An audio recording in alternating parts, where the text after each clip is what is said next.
Dear listeners, मैं इस video में प्रेजेंट परफेक्ट टेंस पर आधारित एक्टिव से पैसिव वॉइस बनाने के बारे में बताने जा रहा हूँ। टेंस कौन सा है? Present perfect. Present perfect tense. अब देखिए, जो 8 टेंस होते हैं पैसिव वॉइस बनाने के लिए, उनमें से एक टेंस ये भी है, प्रेजेंट परफेक्ट टेंस।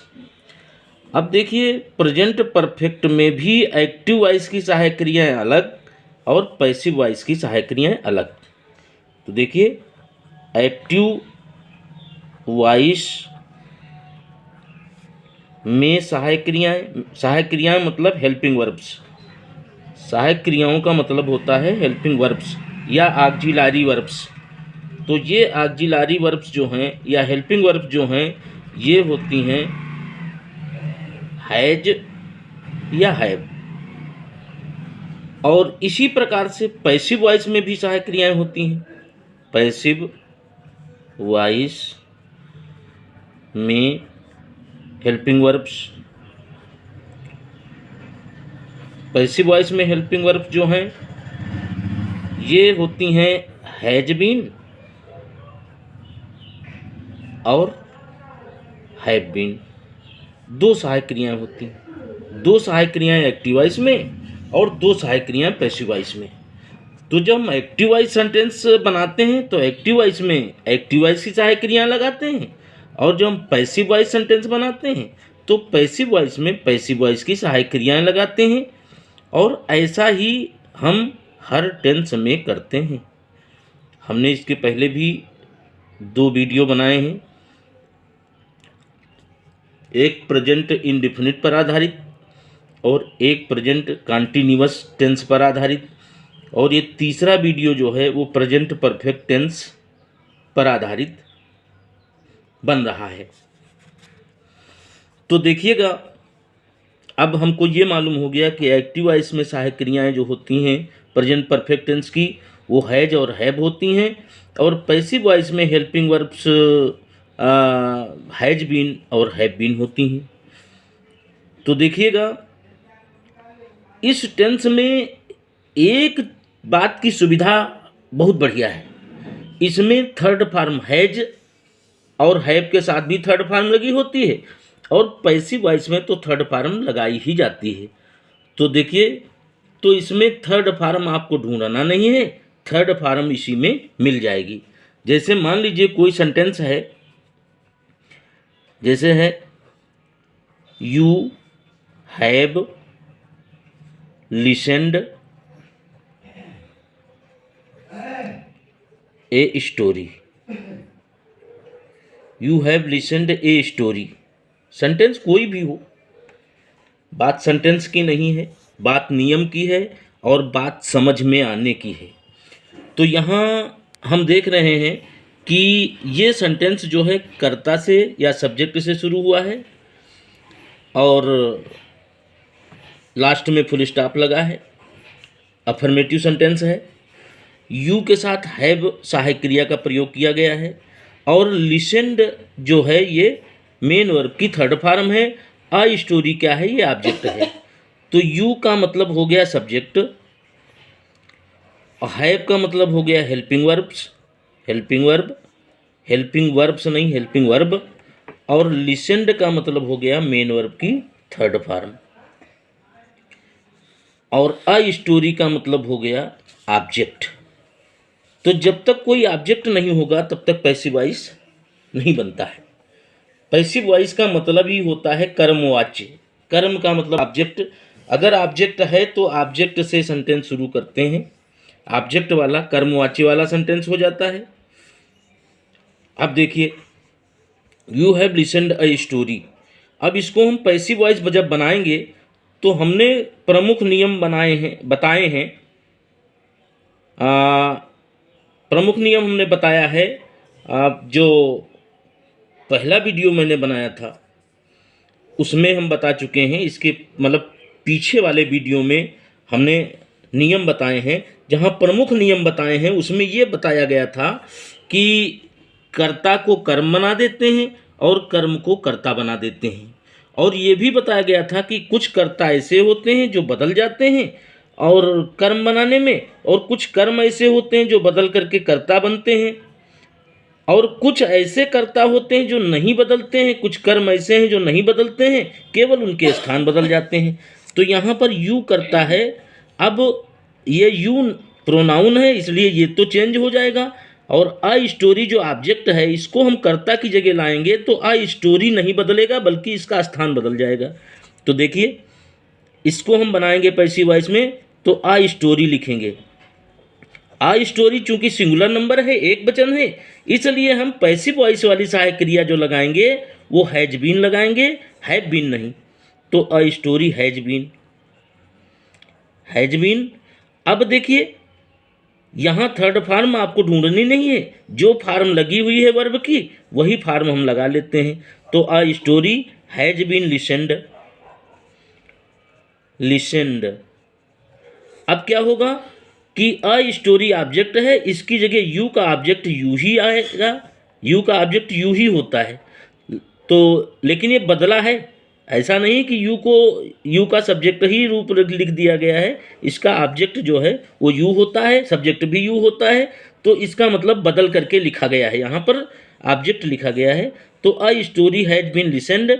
लेकिन जब हम सब्जेक्ट को ऑब्जेक्ट बनाते हैं तो बाई का प्रयोग करते हैं अधिकांश सेंटेंसेज में। तो by you, you have listened a story has been listened by you. यहाँ फुल स्टॉप लगा है तो हम यहाँ फुल स्टॉप लगा लेंगे, क्योंकि ये भी अफर्मेटिव सेंटेंस हो गया।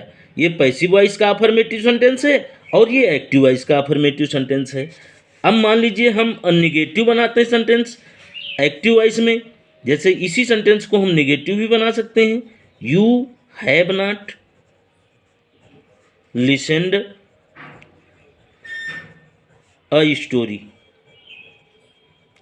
यहाँ भी फुल स्टॉप लगेगा, क्योंकि अफर्मेटिव सेंटेंस में भी फुल स्टॉप लगता है लास्ट में और नेगेटिव सेंटेंस में भी फुल स्टॉप लगता है। You have not listened a story, बात वही है, यू है सब्जेक्ट, हैव है सहायक क्रिया या हेल्पिंग वर्ब, नाट है, लिसन्ड मेन वर्ब की थर्ड फॉर्म है, आ स्टोरी जो है वो हमारा ऑब्जेक्ट है। तो हम क्या करते हैं कि पैसिव वॉइस जब बनाते हैं तो ऑब्जेक्ट को सब्जेक्ट बना देते हैं और सब्जेक्ट को ऑब्जेक्ट बना देते हैं। तो सब्जेक्ट को ऑब्जेक्ट कैसे बनाएंगे, सब्जेक्ट को ऑब्जेक्ट के स्थान पर पहुंचाकर ऑब्जेक्ट बना देंगे, और ऑब्जेक्ट को सब्जेक्ट कैसे बनाएंगे, ऑब्जेक्ट को सब्जेक्ट के स्थान पर पहुंचा देते हैं। तो आई स्टोरी है तो इसका मतलब सबसे पहले कर्ता यू लिखा है तो यू की जगह आई स्टोरी कर्ता बन जाएगा, आई स्टोरी सब्जेक्ट बन जाएगा। आई स्टोरी के हिसाब से सहायक क्रिया आएगी पैसिव वॉइस वाली, चूंकि हम पैसिव वॉइस सेंटेंस बना रहे हैं तो हम सहायक क्रिया भी पैसिव वॉइस वाली लगाएंगे। और यहाँ पे नाट लगा है तो यहाँ हैज बीन है, ए स्टोरी एक वचन है, एक वचन के साथ हैज बीन लगना चाहिए, लेकिन जब नाट आता है तो हैज नॉट बीन हो जाएगा। हम नाट को हैज बीन या हैव बीन के बीच में लगाते हैं, a story has not been. अब देखिए क्या है, इसके बाद मेन वर्ब की थर्ड फॉर्म है तो हम भी मेन वर्ब की थर्ड फॉर्म यहाँ पर लगा लेंगे, a story has not been listened. अब क्या होगा, आई स्टोरी ऑब्जेक्ट है लेकिन हम ऑब्जेक्ट यू का बनाएंगे लेकिन बाई के साथ, तो बाई यू, बाई यू, और फुल स्टॉप यहाँ है तो फुल स्टॉप हम यहाँ लगा देंगे। अब देखिए इसी प्रकार से हम अगर सेंटेंस को इंट्रागेटिव बनाना चाहें तो इंट्रागेटिव जो है कई प्रकार से बनता है। एक वो होता है जब सहायक क्रिया हम पहले लिख लेते हैं और कर्ता बाद में लिखते हैं तो भी इंट्रागेटिव सेंटेंस बन जाता है। तो इसमें क्या है कि यू हैव, तो अगर हम यू को बाद में लिखें हैव को पहले लिख दें तो हमारा इंट्रागेटिव बन जाएगा। तो हैव यू कर दें, have you listened, have you listened a story. अब चूंकि ये हेल्पिंग वर्ब से शुरू हुआ है तो ये सेंटेंस इंट्रोगेटिव है और इंट्रोगेटिव होने के कारण इसके लास्ट में क्वेश्चन मार्क या साइन ऑफ इंटरोगेशन लगाया जाएगा, फुल स्टॉप नहीं। तो अब देखिए इसका हम कैसे बनाएंगे। तो इसको जिस प्रकार से एक्टिव वॉइस बना होता है उसी प्रकार से हम पैसिव वॉइस भी बनाते हैं। अब देखिए एक्टिव वॉइस हमारा हेल्पिंग वर्ब से शुरू हुआ है, तो पैसिव वॉइस भी हमारा हेल्पिंग वर्ब से ही शुरू होगा। तो देखिए अब देखिए ये हैव आया है यू के अकॉर्डिंग, यू जो है यू के साथ हैव लगता है, लेकिन हमारा जो सब्जेक्ट बनेगा वो आई स्टोरी सब्जेक्ट बनेगा। आई स्टोरी एक वचन है या सिंगुलर नंबर है, इसलिए हम जो सहायक क्रिया लगाएंगे वो हैज बीन लगाएंगे, चूंकि पैसिव वॉइस वाली लगाएंगे। तो हैज बीन एकदम से लगेगी नहीं। जब कभी 2 या 3 शब्दों की सहायक क्रिया होती है तो सहायक क्रिया आधी लगा देते हैं कर्ता के बाएं साइड में और आधी कर्ता के दाएं साइड में, अर्थात कर्ता के एक तरफ आधी सहायक क्रिया, कर्ता के दूसरी तरफ आधी सहायक क्रिया। तो यहाँ हम लगाएंगे पैसिव वॉइस बनाने के लिए हैज लगाएंगे, हैज अ स्टोरी, और फिर बीन को हम यहाँ लगाएंगे। तो हैज अ स्टोरी के पहले लग गया और अ स्टोरी के बाद बीन लग गया, हैज अ स्टोरी बीन। अब देखिए अब क्या है, अब मेन वर्ब आएगी। मेन वर्ब की थर्ड फॉर्म तो इसमें लिखी है, वही मेन वर्ब की थर्ड फॉर्म काम करेगी। तो has a story been listened. अब अ स्टोरी ऑब्जेक्ट है, इस ऑब्जेक्ट के स्थान पर सब्जेक्ट आ जाएगा और लेकिन बाई के साथ आएगा। तो यू का ऑब्जेक्ट क्या होगा, यू सब्जेक्ट है, यू का ऑब्जेक्ट होगा यू, लेकिन बाई लगाएंगे हम, बाई यू। तो कुल मिलाकर के ये हमारा सेंटेंस बन गया और क्वेश्चन मार्क यहाँ है तो क्वेश्चन मार्क हम यहाँ लगा देंगे। आप समझते जाइएगा, बहुत आसान तरीके से समझाया जा रहा है, कोई दिक्कत नहीं है, बिना प्रेशर के आप समझते जाएंगे। आप थोड़ा सा ध्यान लगाइए, आपकी समझ में आता चला जाएगा। अब देखिए कि अगर हम जानते हैं कि सहायक क्रिया से सेंटेंस शुरू होता है तो भी इंट्रागेटिव होता है, और किसी क्वेश्चन वर्ड से अगर सेंटेंस शुरू होता है तो वो भी इंट्रागेटिव होता है। जैसे हाउ, हाउ क्या है, क्वेश्चन वर्ड है।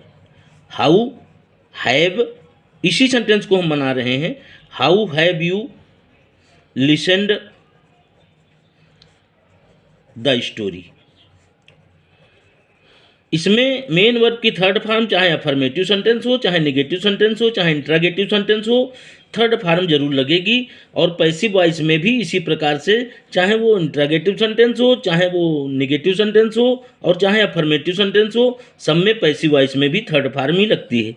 तो कुल मिला के थर्ड फॉर्म यहाँ से एक्टिव वॉइस बनाओ चाहे पैसिव वॉइस बनाओ, थर्ड फॉर्म सब में लगेगी।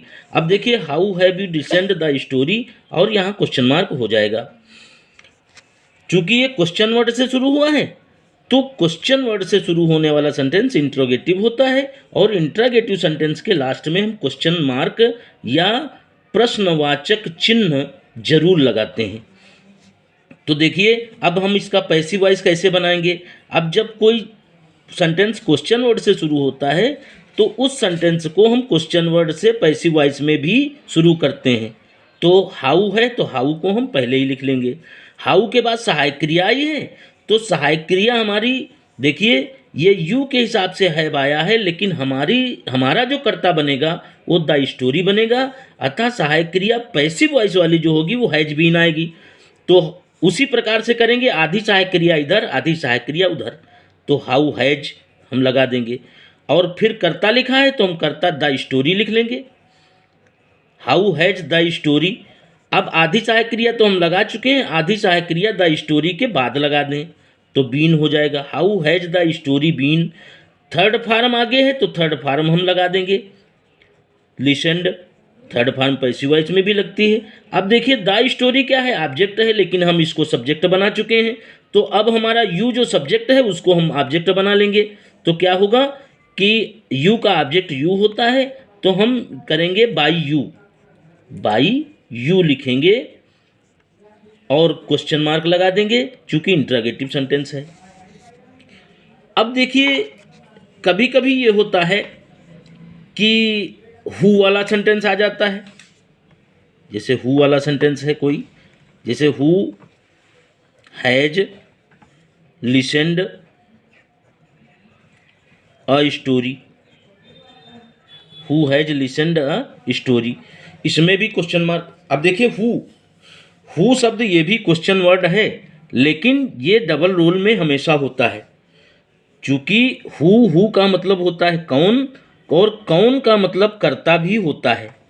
तो हु जो है हु क्वेश्चन वर्ड भी होता है और हु सब्जेक्ट भी होता है, तो इसका मतलब ये डबल रोल में होता है। तो जब हु वाला कोई सेंटेंस आ जाता है तो हमें वहाँ दूसरे हिसाब से सोचना पड़ जाता है कि हम पैसिव वॉइस कैसे बनाएं। तो एक तो डबल रोल में इसका रोल होता है, तो डबल रोल में हम पैसिव वॉइस भी बनाते हैं। तो डबल रोल कैसे, जैसे जब ये करता है तो इसका कर्म बनेगा, तो हु का कर्म हुम हो जाएगा, हु का ऑब्जेक्ट हुम होता है। और जहाँ पे हुम लगाएंगे मतलब ऑब्जेक्ट लगाएंगे, बाई भी हम वहीं लगाएंगे। तो एक रोल तो ये हो गया कि हुम हुआ, कर्ता के वजह से हुम हुआ, ऑब्जेक्ट हुआ, और ऑब्जेक्ट जहाँ है बाई वहीं लगेगा। दूसरा रोल है कि ये क्वेश्चन वर्ड है, तो क्वेश्चन वर्ड के कारण ये सबसे पहले लिखा जाएगा। तो इसीलिए जब हु से सेंटेंस कोई शुरू होता है तो उसको हम बाई हुम से पैसिव वॉइस में शुरू करते हैं, बाई हुम। अब बात समझ में आ गई होगी कि हु का बाई हुम कैसे लिखते हैं और शुरू में कैसे लिखते हैं और क्यों लिखते हैं। तो बाई हुम अब क्या है, अब देखिए हु यहाँ करता था, आ स्टोरी जो है कर्म था, अब आ स्टोरी कर्ता बन जाएगा और हु जो है कर्म बन गया। तो आ स्टोरी के हिसाब से हैज बीन सहायक क्रिया आएगी, तो बाई हुम हैज, अब आ स्टोरी लगा लेंगे, by whom has a story. अब बीन सहायक क्रिया जो है आधी इधर लगा देंगे, हैज आधी सहायक क्रिया आ स्टोरी के पहले लगाया, और बीन को जो कि आधी सहायक क्रिया है वो हमने आ स्टोरी के बाद लगाया। तो by whom has a story been, और लिसेंड थर्ड फॉर्म है, थर्ड फॉर्म चूंकि पैसिव वॉइस, हर पैसिव वॉइस में थर्ड फॉर्म लगती है, तो लिसेंड हो गया और यहाँ क्वेश्चन मार्क हम लगा देंगे। सेंटेंस और कुछ बचा नहीं, इसलिए यहाँ पे हम सेंटेंस को ख़त्म करेंगे, लिसेंड के बाद क्वेश्चन मार्क लगा देंगे। तो इस प्रकार से देखिए प्रेजेंट परफेक्ट के बारे में जो मैंने समझाया है, बड़े आसान तरीके से समझाया है। और जो हमारे लिसनर्स हैं, जो हमारे वीडियो देखने वाले हैं या हमारे चाहने वाले हैं, वो शायद इसको देखते हों और मन लगा करके ना देखते हों, लेकिन हमारा ये कहना है कि अगर वो मन लगा करके देखेंगे वीडियो को, हमारे मन लगा करके सुनेंगे, तो उनको ज़रूर ये एक्टिव से पैसिव वॉइस बनाना आ जाएगा और इसमें कोई अड़चन नहीं आएगी, कोई बाधा नहीं आएगी। तो एक चीज़ और कहना चाहूँगा कि अगर ये हमारा वीडियो पसंद आया है तो आप इसको सब्सक्राइब अवश्य करें। Thank you.